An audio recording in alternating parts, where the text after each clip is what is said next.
സർക്കാർ ആശുപത്രികളിലെ ഒ.പി. കൌണ്ടറിനു മുന്നിലെ നീണ്ട ക്യൂ പഴങ്കഥയാകുന്നു. ആശുപത്രി സേവനങ്ങൾക്കായുള്ള ഒ.പി. ടിക്കറ്റും അപ്പോയിന്റ്മെന്റും ഇനി മുതൽ ഓൺലൈനായി എടുക്കാം. സ്മാർട്ട് ഫോൺ, കമ്പ്യൂട്ടർ എന്നിവ ഉപയോഗിച്ചോ അക്ഷയ കേന്ദ്രങ്ങൾ വഴിയോ ആർക്കും ഈ സേവനം പ്രയോജനപ്പെടുത്താം.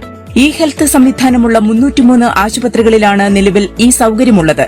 ഇ ഹെൽത്ത് വഴിയുള്ള സേവനങ്ങൾ ലഭിക്കുവാൻ ആദ്യം തിരിച്ചറിയൽ നമ്പർ സൃഷ്ടിക്കണം. അതിനായി ehealth.kerala.gov.in എന്ന പോർട്ടലിൽ ആധാർ നമ്പർ നൽകി രജിസ്റ്റർ ചെയ്യണം. ആധാർ രജിസ്റ്റർ ചെയ്തിട്ടുള്ള മൊബൈൽ നമ്പറിൽ ലഭിക്കുന്ന OTP ഉപയോഗിച്ച് പോർട്ടലിൽ ലോഗിൻ ചെയ്യാം. ആദ്യ തവണ ലോഗിൻ ചെയ്യുമ്പോൾ തന്നെ 16 അക്ക വ്യക്തിഗത ആരോഗ്യ തിരിച്ചറിയൽ നമ്പറും പാസ്വേഡും ലഭിക്കും. പുതിയ അപ്പോയിന്റ്മെന്റ് എടുക്കുന്നതിന് പോർട്ടലിൽ ലോഗിൻ ചെയ്ത ശേഷം ന്യൂ അപ്പോയിന്റ്മെന്റ് ക്ലിക്ക് ചെയ്യണം. റഫറൽ, ആശുപത്രി വിവരങ്ങളും ഡിപ്പാർട്ട്മെന്റും തിരഞ്ഞെടുക്കണം. തുടർന്ന് അപ്പോയിന്റ്മെന്റ് വേണ്ട തീയതി തിരഞ്ഞെടുക്കുമ്പോൾ ആ ദിവസത്തേക്കുള്ള ടോക്കണുകൾ ദൃശ്യമാകും. ഇവ പ്രിന്റ് ചെയ്തെടുക്കാം.